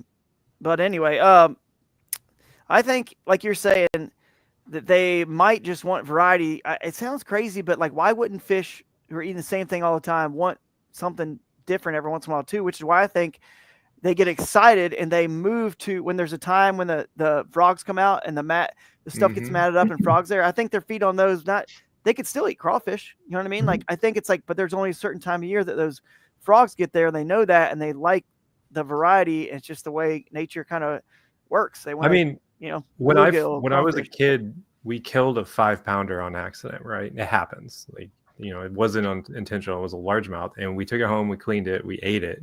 And this is like in the late 90s, early 2000s. And in its belly was a frog, a crayfish, a bluegill, a stick with some like moss and stuff. And then I want to say he had like I can't remember if this is the same fish, but it was like a little baby robin. Because I've cleaned 2 different fish that had baby robin in them. And it's just like, it just goes to show you, I think they just eat whatever. I mean, they see it and they're like, yeah, we're going to eat that. It's like, and it's like a feed response. And I think smallmouth are like the prime, even more so than largemouth, because largemouth are a little bit more skeptical and lazy because, they're largemouth. They're more of that lethargic, where the smallmouth's like, go, go, go. Like, I think if Drew was a fish, Drew would be a smallmouth, right? He's always on the go. He's ready to go. He's casting. He's going down the bank. He's ready to eat. Like that. That's what a smallmouth is. Yeah, that's true, man. That's true. I would be a smallmouth if I had to pick what black bass species I was. I'm over here just always fidgeting, messing around. It's just, even I know I would be a smallmouth for sure. Well, Eric, I'm excited about it. I think there's a chance for so many different ways for these fish to be caught. We've talked about fishing for them like largemouth, essentially in the vegetation. We've talked about throwing big, swim baits and hard baits like that. I'm sure your normal like topwater baits, your spooks and buzz baits and plopper style baits play. I mean, it just sounds like they're going to eat almost anything. It's almost like what is going to come through the cover the best. Yeah, someone will probably. Yeah, somebody will probably do well throwing a jig. It's weightless. Weightless something. I mean, they will. It might be the kind of thing where everything's catching them. Like you can catch them on topwater, you can catch them on whatever jerk baits. It's just a matter of how are you selecting out for those bigger fish, big bites. That's what I was going to say. We all know that, and that people get sucked into this. And actually, down in Kissimmee at this Bassmaster tournament, people just sitting like, I can sit there out this grass patch in the middle of the lake and catch 15, I'd say 12, 13 to like 16 inches all day long. And then they realize that when they sat there and just get bite after bite and caught like 30 or 40, after that, you realize at some point, like a big one's never going to show up. The big ones don't live here. They're doing something. They live their lives differently than the smaller ones. Like I always make this analogy, a bull redfish, it grows up in the marsh. They spawn in the marsh and then they move offshore. They live their life totally different. And I've always found that to be true about your big bass of any species, largemouth or smallmouth. They are on a different regimen. They are totally on a different. It's not like you just fish your way down the river and you just get lucky and catch 5 big ones. Eventually, you're going to catch. There is a certain pattern in a place that they are kind of hanging out. They almost become a different fish. I listened to a really interesting part. They were talking about smallmouth on the Bass After Dark with Ken Duke, and one of the guys he had on there was saying how at a certain point, the smallmouth becomes a different. It stops being just your typical smallmouth. It grows up and it becomes just different. Like something clicks in its mind. Its mouth isn't as small as you think it is, right? Like a big 22-inch smallmouth has a massive mouth, and it can eat those swim baits in one gulp. It just becomes like a completely different fish at that point. It's not, it's not sitting there waiting for the Neko rig to come by. I'm not saying it won't eat it, right? But it's looking for the bigger meals. It's looking for it's more of like a aggressive alpha predator. Whereas like some of those smaller fish, they're just opportunists, they'll eat whatever. It's living somewhere different too. Right. When I was it lives where it wants to. Yeah, know? it lives where it wants to, and it's not always the most obvious spots. But when I was at Havasu and that water was that clear, I rolled over a bunch of fish. And when I would roll over a big smallmouth, like they were all by themselves, and then when I'd roll over other smallmouth, they'd be like in, maybe 2 or 3 sometime together. But the biggest smallmouth, they were all alone in a weirdest spot. And one time when it wasn't a deep hole, which is not, necessarily always the case at all. Usually it's not.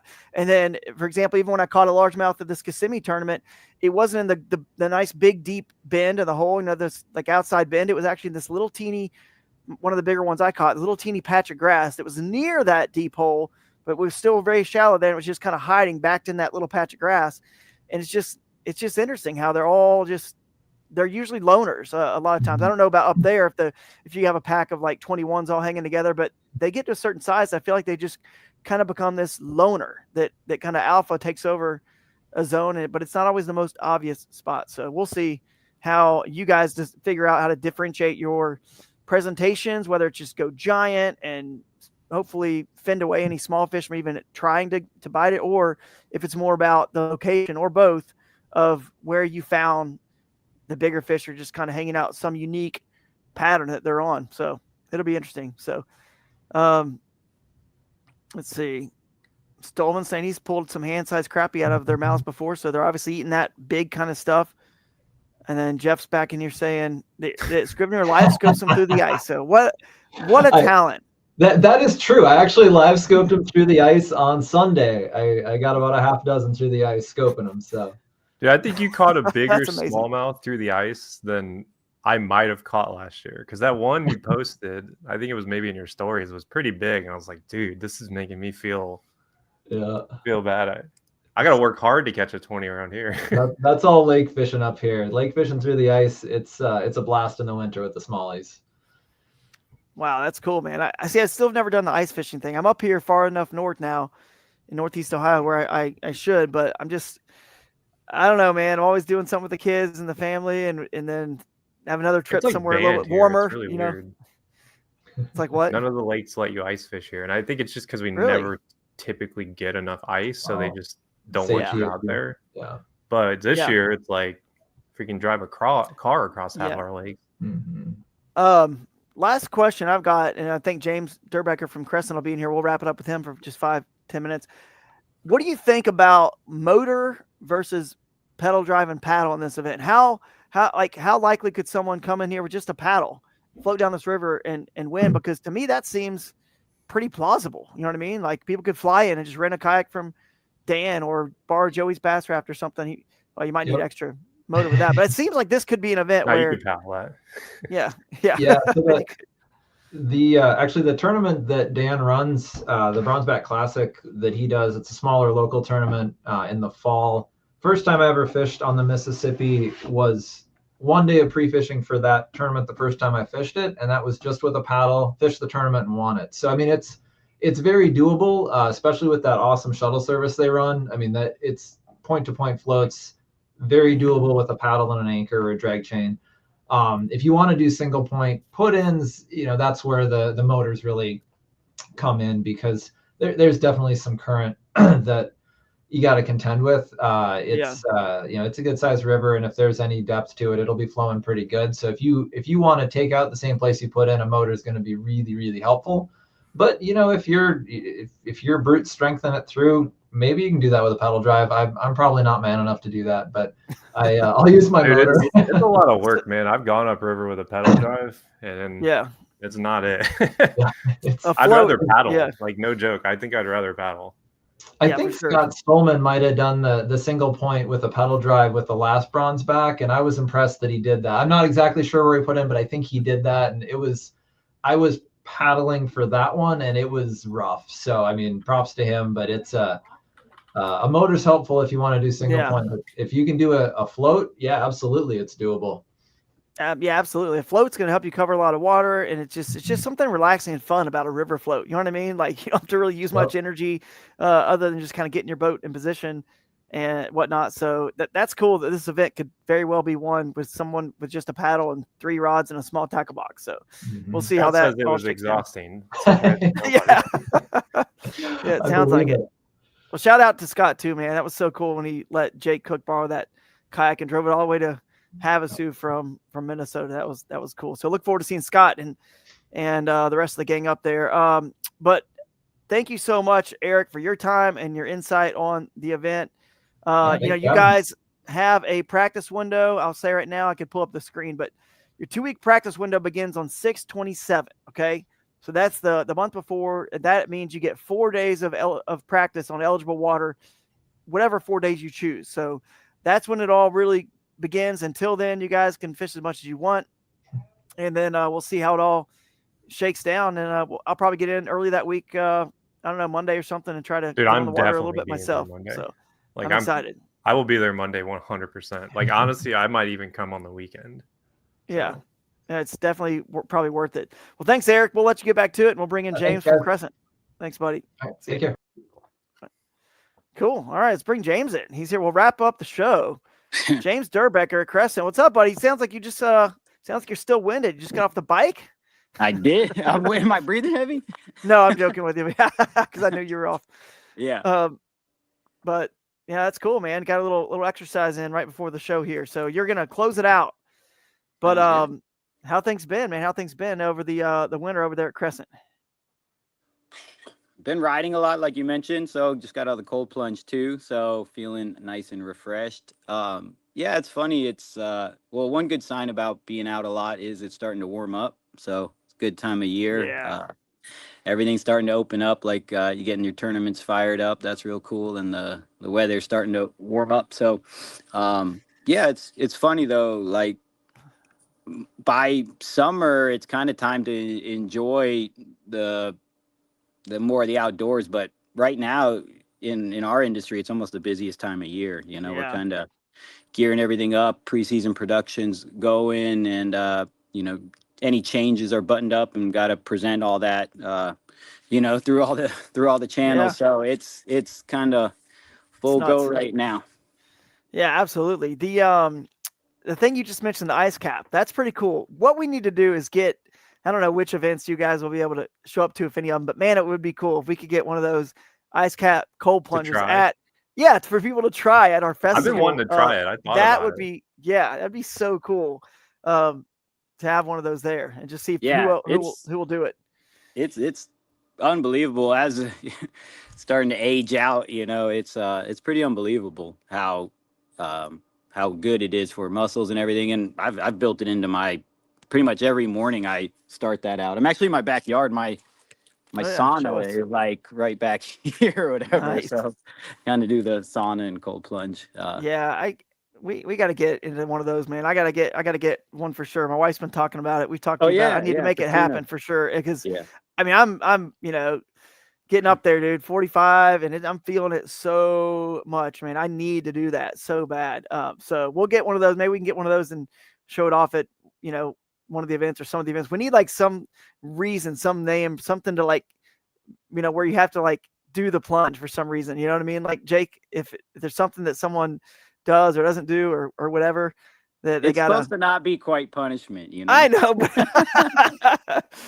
then they'll realize, oh, this is actually a benefit. This is actually good. It's not a punishment. I tell you what, man, me and my daughter came last year, right, to the Georgia event. We had so much fun, man. You guys let her get up on stage, and was that the first one ever last year? Or was the second one? First one. So that's why it was a cluster on stage for Jake and I. Yeah, but the concepts are so cool, man. I think as you guys are figuring those out, like I think you guys have done really cool. Like it feels modern, you know, like with that GoPro stuff and like encouraging the content. And then you see like when that's buttoned up, like it's really awesome. Like it's kind of interactive of the event, you know. It's really cool what you guys are doing with it. It is. It has been a lot of fun, and seeing Jake use all their the anglers' content, you know, on social. It's just so cool, man, because they get a lot of exposure, and that's cool and exciting. You know, obviously, when an organization outside is sharing your stuff and not just you know what I mean, your social media platform, it's your organization. That's kind of cool. So Kyle Miller's saying it's the first place plunge. So like instead of the Gatorade, instead of the Gatorade, you jump in the, you know how the coach jumps in. You gotta We've been jump in doing the events full with it, form. man. It's kind of crazy. Everyone's kind of standoffish. Like we'll go to some like marathons and stuff like that, and it's pretty cool how I don't know. Maybe it's like people go through a traumatic experience together and then they feel closer, but it's like something people That's bond true. over. I for was sure. actually thinking that it'd be great, like endurance training too for winter kayaking, because I've thought about that. Like I've never fallen in the winter. Like, Uh-huh. probably now I'm going to, but it's like if you've been doing that, you might actually be like kind of like okay. Yeah, kind of used to the shock. Oh, between true. riding all winter and that, I've had so much cold exposure this year. I'm Yeah. pretty Yeah. pretty strong to it now. Yeah, well, on the kayak side, we got some cool new stuff. We can't really, talk about, all of it or whatever, but we do have a lot of cool stuff happening with Crescent this year. So I think we've teased it already a little bit about something. Maybe new coming up tomorrow. on maybe the maybe Specialized. something gets born, not presented, but maybe a trial is happening. Who knows? Who Yeah, knows we're what getting might close be on in some the cool works. stuff. Yeah. Yeah, and we got Crescent as the official kayak manufacturer for this Mississippi Bronzequest event here in the Upper Mississippi, which is going to be perfect for, like we just talked about with the previous guest, Eric Scrivener, how people could easily win this tournament just with a paddle and 3 rods. And that's kind of like what Crescent's born on, that simplicity, good paddling, well-made, USA, well-made, good paddling, good holes, kayaks. This is the perfect event for Crescent. That's why I thought it was just the perfect fit to tie it with Crescent. And, maybe even something new that's born, even that we're talking about, even applies really well with this event. So we'll have to see how it all shakes out. But I'm excited about this year with Crescent and all the great boats we've got in our lineup. I've got a Primo, an Ultralight, and a Shoaly down in Florida waiting on myself and my family when we fly back down in a couple weeks for Ocalapalooza. Can't wait to get out there in the spring-fed waters. But anything in particular you are excited about this year, or you can share before we let you go? I mean, I think we'll have stuff rolling out over the next couple of months that are really cool. I think, we are very known for well paddling kayaks, which is awesome. Always just give gratitude to the really cool community we've created. I think what you'll see with the brand some this year too is just making sure that we stay, our kayaks are modern. So I think in that spirit, like we will integrate some plumbing stuff into kayaks, some power kits and steering systems that we're about to come out with too. So yes, like that is always going to be the core spirit of Crescent, is going to be paddling, but also like I think performance is a great word for us. So what's great, we go American made performance, and there's really no limit of where we can take that. And so we want to make sure our boats perform well under power and go into some of those territories too. But we'll never forget our roots in paddling and working to develop things in that area as well. So I just think a cool thing is the bar keeps getting raised on what the expectations should be in a kayak. It should paddle well, it should have stern power, and maybe even be set up for bow power too. And so we're going to make sure we are kind of giving awesome options in all genres. And we're super grateful to be partnered with you, Drew. We love going into places and going there with awesome authorities in the space too. Yeah, buddy. We got the website pulled up and all those colors. Everything looks great. The new K Crescent Craft has the best sweet colors. Yeah, in my pop. opinion, straight up. They pop. Really We pop. try to go. We go for the retro futuristic funk is what the the goal. Always try to make it look good. Yeah, definitely working. And even that Primo, guys. I mean, look, I know there's a lot of kayaks out there at different price points, but I mean, what's that this year? It's only what is this? The price point $699. Right, yeah, that's right. Just want to make sure it didn't change. Yeah. $699. Right, I mean, that's that. it. I mean, you're good with it's lightweight, so you can get it in and out of those access points that are really kayak only kind of places, which is why I love kayak fishing. Why I got into it. So boats like that, the ultralight, even the Shoaly is like 75 pounds. I mean, you could get them into all these places, and it's a great river boat, great little throw and goes. So and yeah, the CK2, I've got one of those, and this is the fastest kayak I've ever been in. And it, Yeah, we're really I- happy with that being a hybrid of like it can absolutely really. I forget the YouTube one that they did. It was really awesome. They took out like 10 different boats and did all the ratings and all that, and they really found that whole design is what they thought performed the best under power, because it's got a really nice bulbous nose, so it can handle that weight, and it stays incredibly dry under power too. So I think it's like the truest hybrid as far as power and paddle. I think, yeah, over paddles time, really well. yeah, it's some power stuff isn't ever meant to be paddled. I think this one is, to me, like a true hybrid. Yeah. And Oh, we're it's going to good do that- some stuff that we'll make some announcements in the next couple weeks with we're planning on doing like integrated plumbing and steering systems coming standard on that boat. So again, Yeah, that just was a keeping it- tricky one.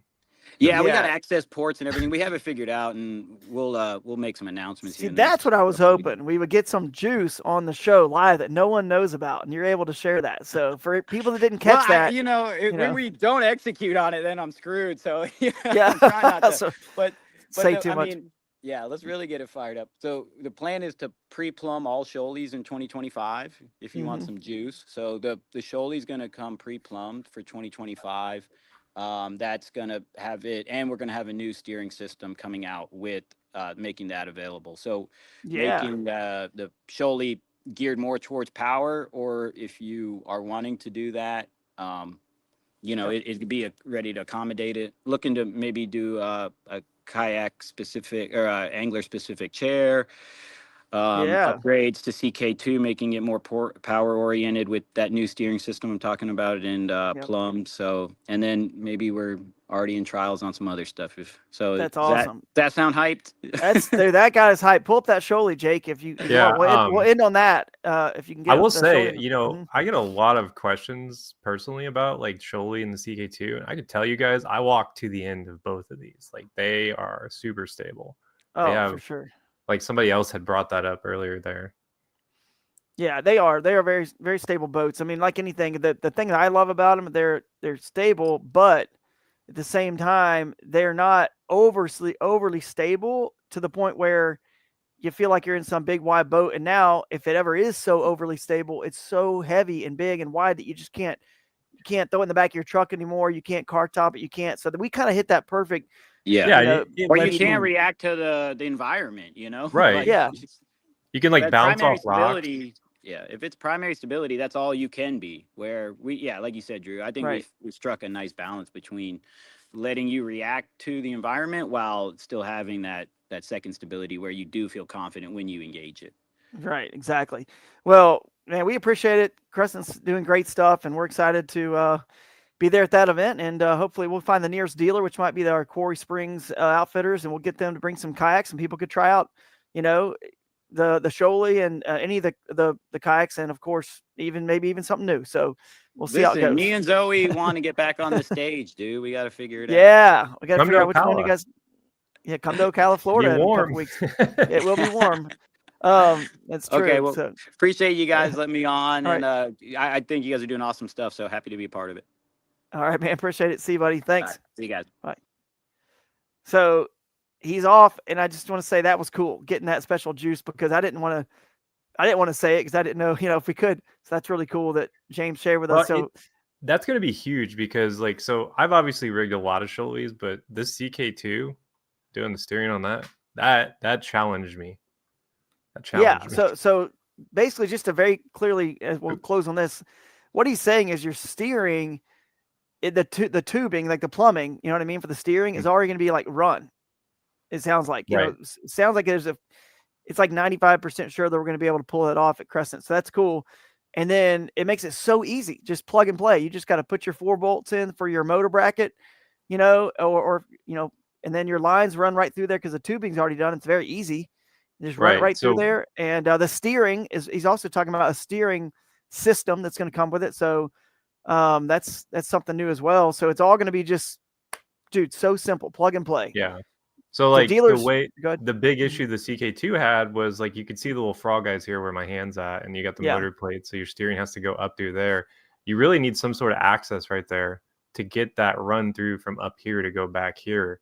And so Yeah. the only reason why I was able to do it is I had 2 power plugs coming out here on each side, and I was able to access those frog eyes.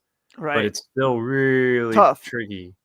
Yeah. I've actually got like a pretty sick CK2 build. Like I honestly want to put both motors on it and turn it into like a river jet boat, but never have time for everything. Yeah, exactly. But I think dealers going to love this because they don't have to worry about, making a difficult install for somebody. It's really easy. So, Kyle says he caught a picture of a prototype he shared on one of the YouTube channels.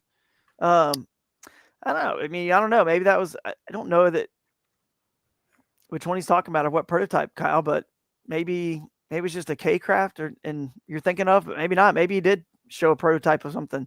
But the steering is going to be really cool. That's something that, I haven't told anybody about yet, the new steering system. So he mentioned that. So that's going to be cool. And did you catch that he said something about a new seat?